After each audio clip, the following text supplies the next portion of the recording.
Hey, Shannon. Oh, you remember her from The Love Boat. This is Jill Whelan, and what are you doing now with Princess Cruise Lines? Well, I'm so happy that you asked.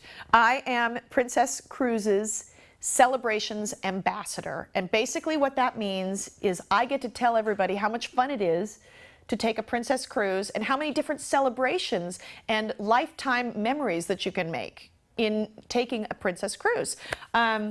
And it's a kind of a really organic relationship that evolved sort of out of what I've been doing since I first stepped foot on a princess cruise ship on the Pacific Princess when I was 11 years old.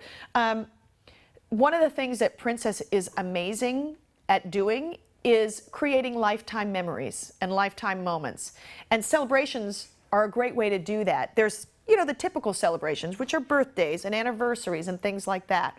I had my wedding on the Caribbean Princess the day that it was christened. So I said I do, and then I christened the ship as well. And people still, this is 12 years, 13 years later, and my friends still come up and say, that's the best wedding I've ever been to. My sister. And I say, you know, what's important as part of a cruise, and I'm sure on Princess that they have a lot of good ones, is the cruise director. I actually went on some cruises just to follow the cruise director themselves.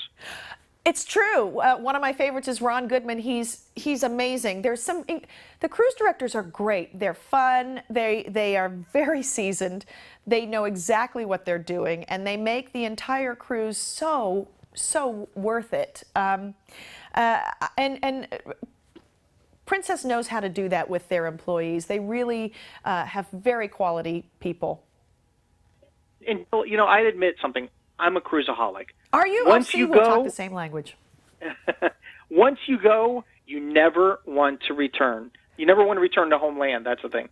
You know, do you love that moment when you're first embarking on the ship? Let's say you're on the Regal Princess or the Royal or whatever ship you're on, the Crown, and you're going up the gangway, and you see everybody who's just gotten off. Right. And it's that moment of feeling, ooh, I'm going to have a whole other week. It's going to be fantastic, and they're getting off. Oh, well. Yeah. So let's switch gears. How did you get started so young in show business? I got started so young basically because my mother didn't want me in her nursery school while she was trying to teach the other students, because I was nursery school age almost, and I was trying to teach the other kids, and it was very distracting to her because she would say, now it's time to do playtime, and I would say, no, it's not, we're going to do Play-Doh. So she had to get me out of there during the summer when she was teaching, and the only thing around was a community theater production of The King and I, and that's where I got the acting bug. A lot of the kids that were there, this is in the Bay Area in California, were doing commercials out of San Francisco. And I thought that sounded like fun, so I sent my picture into an agency in San Francisco, unbeknownst to my folks. And they called, and the rest is history. What was it like to be on the cult classic Airplane? Surely you know. Well, and don't call me Shirley. But yes, it was an incredible piece of film history to be a part of. It really was, and it's now been named one of AFI's top 10 funniest films of all time, and I'm blessed to have been a part of it. Now, speaking of Love Boat now, who's the favorite celebrity of all time working with? Gavin MacLeod is my favorite. Mm-hmm. But if we're How talking about the guest celebrities, though? Pardon me? How about the guest celebrities? If we're talking about guests, again, it's hard to name one. We had over 1,000 guest stars. So I love different celebrities for different reasons. Andy Warhol, because it was Andy Warhol. Ethel Merman, because as I am a big Broadway buff, she was a Broadway legend. Carol Channing, I got to dance with Ginger Rogers. Olivia de Havilland, who played Melanie in Gone with the Wind, was on the show. I mean, Did you ever get starstruck?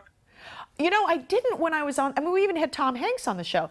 I didn't get starstruck on the Love Boat because I think I was too young to really understand the immenseness of the people that I was working with. That didn't happen until I was an adult and I had my own kids. And I remember doing a show with Dick Van Dyke, and it was after I had shown all the movies that he had done to my son, and that's when I couldn't I tripped over him. I couldn't remember my lines because I was so starstruck. But as a kid, no. Now, what was it like though working for Aaron Spelling? Working for Aaron Spelling was incredible. He was an incredibly prolific producer and one of the most lovely, genuine guys that I've ever known. I was very lucky to have been a part of his company. Now, what is this? I heard rumblings of a Love Boat movie.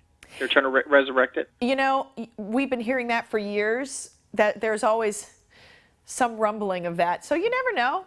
I think it would be very cool. You and the cast just got back together, right? We did. We were on the new Regal Princess in November when we christened her, and it's the 50th anniversary right now of Princess Cruises. So we all got to travel together on this gorgeous new ship, and it was so fabulous and so much fun.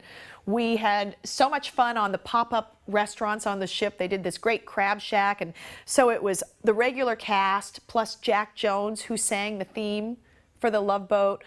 Charo was there, and it was an incredible experience. Yes, she's she's the #2 flamenco classical guitarist in the world. She is incredible. Oh, wow. Real quick, I have to wrap it up. Where can they check you out on the internet? Go to princess.com for all of the cruises that they have, and go have a celebration. Think outside of the box. My sister just lost 100 pounds. We're going to celebrate that. I'm hearing the music here. Thanks for being on Entertainment This Week. Thank you so much.